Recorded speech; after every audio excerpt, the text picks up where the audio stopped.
Hey gang, greetings and welcome to another edition of What the Heck is Going On This Week? um, yeah, so the world's in chaos apparently, but the music keeps on coming. Thank God. It's one of the few things that keeps us all sort of sane, right?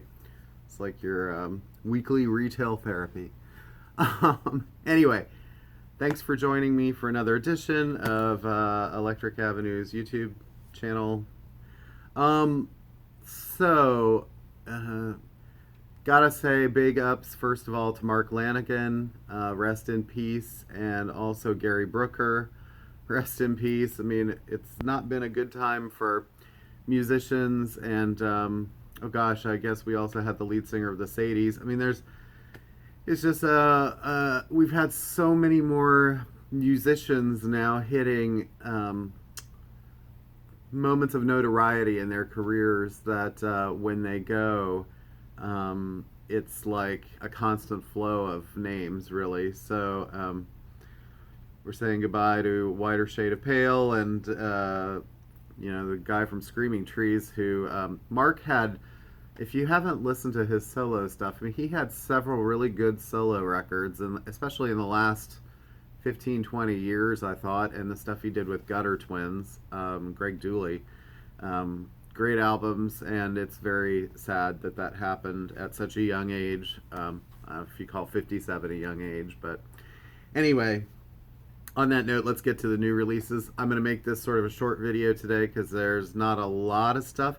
And I got to get my record store day orders done and in because they're due in the next day or two. So, boy, not a lot of time.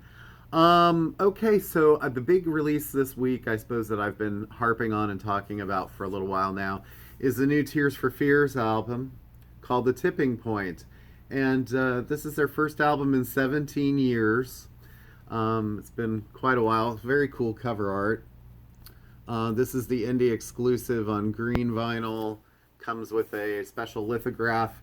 You can see just how much time has aged them since the last time we saw them. Although I think Roland sort of let his hair go gray recently.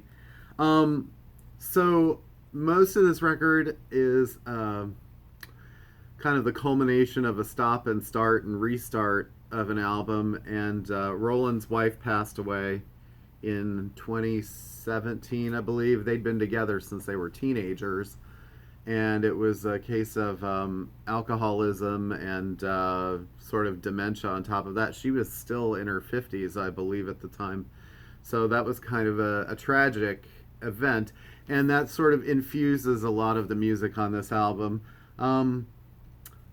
I would say, for me, some of it is just hard to get through lyrically because of what I've gone through personally with my partner and her illness and struggles and all. And so I think this album, I did give it my first listen, and it's very good. I mean, it's not going to revolutionize the industry. I would put it on the level, if you like the last Duran Duran record, it's sort of on that level as far as artistic and sort of like all the kind of call outs to the past and everything. There are moments of nostalgia that are quite moving and touching. If you just were a kid of the 80s, like, I was. Anyway, I highly recommend it. It's very tuneful, it's very well done, and it's sort of moving in spots, so emotionally. Give it a listen. I don't know. Many of you probably are streamers. I am not a streamer, actually. That might come as a surprise to some, but I guess as somebody who owns and runs a record store, I'm just not really into streaming culture. I'm archaic that way. I wait to hear it all at once when I can hear it, and I'm not like I don't know. There seems to be this kind of like veracity to try and like get everything that we can possibly get as quickly as possible, and a voraciousness, can't satisfy that urge. And I suppose, I don't mind hearing like a single or like clips of things here and there, but I remember, this is a total digression. I remember going into a record store as a kid a lot, and many times just buying things off of what the artwork was sort of like or how it spoke to me. And I know maybe now people would say like, oh, but with all the stuff that you have, that's sort of just like throwing your money away. And I guess maybe in a sense it was, and in some instances, I grew to love some of those albums. They became some of my favorite albums ever. So, I don't know. Enough said on that. Sturgill Simpson's, this is the Ballad of Dude and Juanita. This album came out on CD back in, last September or so, August, and finally getting out on vinyl. This is the indie exclusive natural vinyl. I do like the cover art. Sorry, Sturgill, for covering up your name. Okay. We did get the Spoon album, the recent one, in on orange vinyl finally. I think this is a great album. It might be Spoon's, well, I don't know if it's their best, but it's certainly one of their best. Lucifer on the Sofa. Great album. Tribute to Led Zeppelin by Beth Hart, singing Zeppelin tunes. This is limited orange vinyl. Beth has a raspy sort of voice. What a story she's had. She does obviously like Whole Lotta Love, Kashmir, The Crunch, Stairway to Heaven, sort of expected songs, I guess. But that's sort of what people, I think, generally go to those things for. Low Moon. So, Low Moon, I have not heard anything from this recent record. This is their second album. It's a very post-punk sort of Interpol-esque cover art, or Joy Division type looking. But they're from, I believe, California or Los Angeles. But the guitarist in this band, at least on the first album, was Dave Stewart of Eurythmics and Siobhan Fahey of Bananarama's son. So there's kind of an 80s connection here. The first album had sort of a talk feel to it, if you know that band at all. And I'm not talking late period talk. I'm talking like sort of mid 80s, around Color Spring era sound. So check it out. Maybe you'll like it. The most recent Yes album, The Quest, again, this was out on CD back in, I want to say October, November. Finally on vinyl. This is not the John Anderson Yes. This is Steve Howe's version of Yes. So many of you who are Yes followers probably know that band sort of broke into two factions, and you have the Steve Howe one on the one side and the John Anderson on the other, and even sometimes John is sort of in and out of that. My scanner's catching something, and yeah, that's the one I think that Rick Wakeman is in. So it kind of, there's a fluctuating version of Yes, if you were not aware. So yeah, I think that one has the other lead singer. Don't quote me, I don't know his name, but Robert Glasper, Black Radio 3. So Glasper is kind of a jazz hip-hop guy, and this is his most recent album. It says he's established himself as a master of the territory where jazz, hip-hop, and R&B overlap. That's a quote from Rolling Stone. Country people might be waiting for this. Luke Bryan, Born Here, Live Here, Die Here, Deluxe Edition on vinyl. All right. I've been waiting for stuff from her for a while now, and I'm glad at least this is out. Best of Sinead OConnor.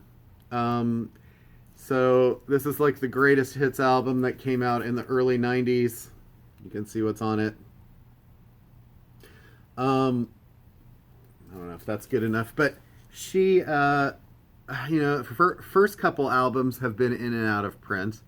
All the others have not been in print on vinyl except for the recent ones, a couple of them.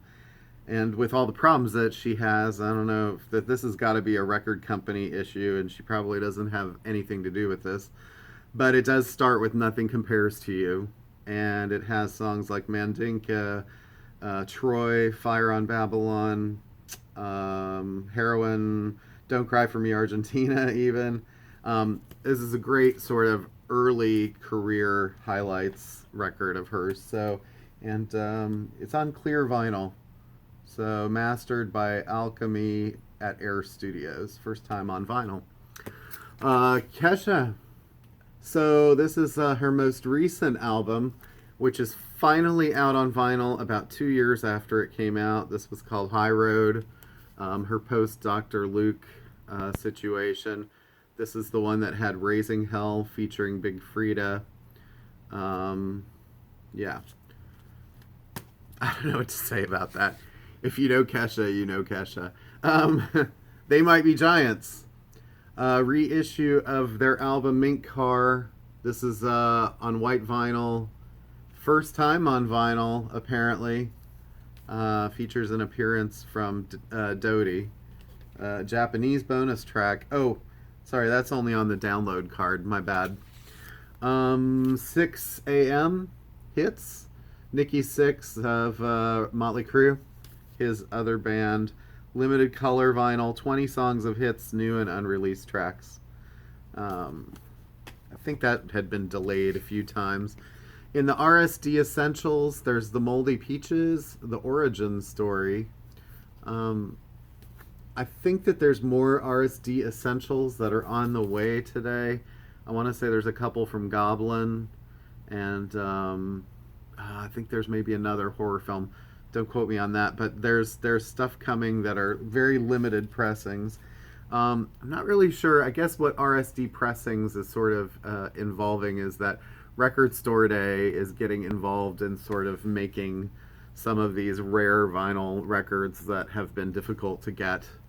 So they're picking and choosing things from the catalog and doing colored vinyl editions and things like that. Fela Kuti and Ginger Baker. This has been out on vinyl several times. However, this is the new pressing, mastered at Abbey Road, pressed on red vinyl, features a vinyl etching. It's spread over 2 records, so the grooves are a little more spread out. Says made in Poland, though. Give Eastern Europe some support these days. Slave. Slave, this is part of Black History Music History Month, or Black History Month. Yes, it's Black History Month. Featuring Steve Arrington. This is like classic funk tracks. This is actually kind of a nice addition. 2 record set on limited red vinyl. So there's that. There was a Curtis Mayfield best of last week. That's done really well. Portugal The Man, a reissue of an older album. This is In the Mountain, in the Cloud. Kind of when they were a little more experimental, sort of before they kind of hit the mainstream. But Portugal fans will want that. White Stripes, they've reissued this so many times. Self-titled record. Distill came out last week. The one thing that's nice about these is they are in these really thick tip-on jackets that, or actually I don't know if they're really tip-on, but they're the thick cardboard stock, a little bit bigger, feel more substantial. Third Man did a really good job with those things. When do they not? Swampdog. 81-year-old Swampdog back with another album. I Need a Job So I Can Buy More Auto-Tune. Got to be one of the best album titles of the year. That is super limited. I don't think they made enough of them, so if you can't get it right away, maybe they'll make another run of them, but I'm very, very limited on that, i.e. I only have one, and I think it's already spoken for. So Christine and the Queens, this is a reissue of her debut record, and I think this was kind of hard to get in the last couple years, but it's on black vinyl. I don't want to say the title. I think it's Chaleur Humaine or something like that, and my French is terrible. She kind of hangs out with Charlie XCX a lot, and check out their new video together. It's she's quite the dancer. Sorry, something was kind of falling over there. Nothing important. Almond Brothers, Eat a Peach. Again, another album that's been out several times. This is on colored vinyl, limited of 500. Well, sorry folks, this will be the only time you see it because this is spoken for already too. But it's on pink and blue vinyl. Let's see, it's on the Vinyl Lovers label. So, and then the last thing I have to show really is just something I've had before, which I haven't had for a while, which is the John Coltrane Ballads album. And this is the Verve Acoustic Sounds edition. Only have a couple of these. This features McCoy Tyner, Jimmy Garrison, and Elvin Jones. It's like the audiophile edition for those who are so inclined. So, yeah, next week, I think we're already into March, right? So, kind of like a transitional period. I think everyone's sort of gearing up for Record Store Day.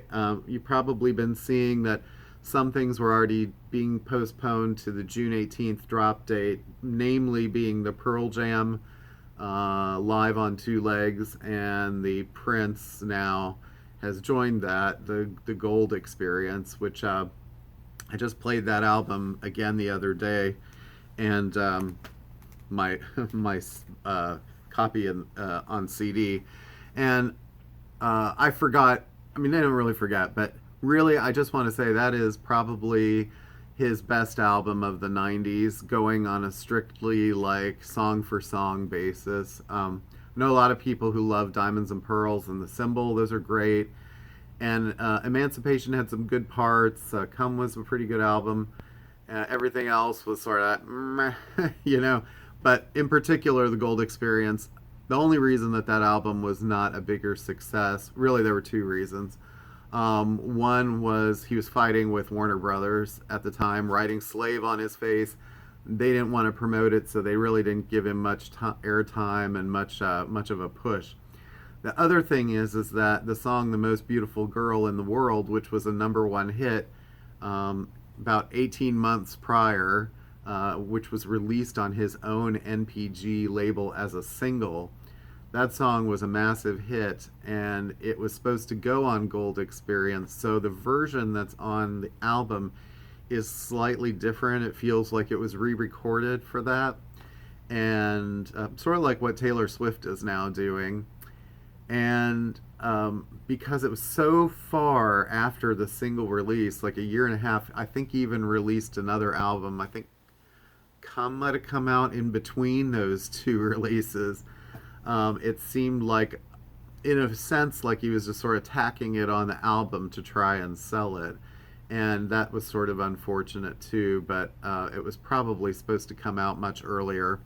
So I think the Gold Experience is an album definitely worth reassessing. I'm not really trying to talk it up, but I am, because, and not necessarily because of I want big sales for Record Store Day.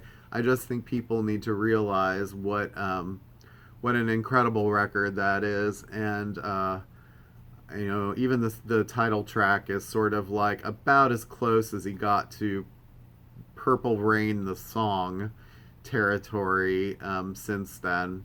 Maybe The Cross on Sign of the Times. Anyway, I know a lot about Prince and his music, so maybe someday I'll have to do a video about that. I've had people request at different points in time. They say, "Oh, why don't you talk about some of your favorite artists or do spotlights or something like that?" I will try and do that at some point. I think right now I've just been sort of focusing on the week to week of new releases. It's hard even finding the time to do these and get these in and made and uploaded.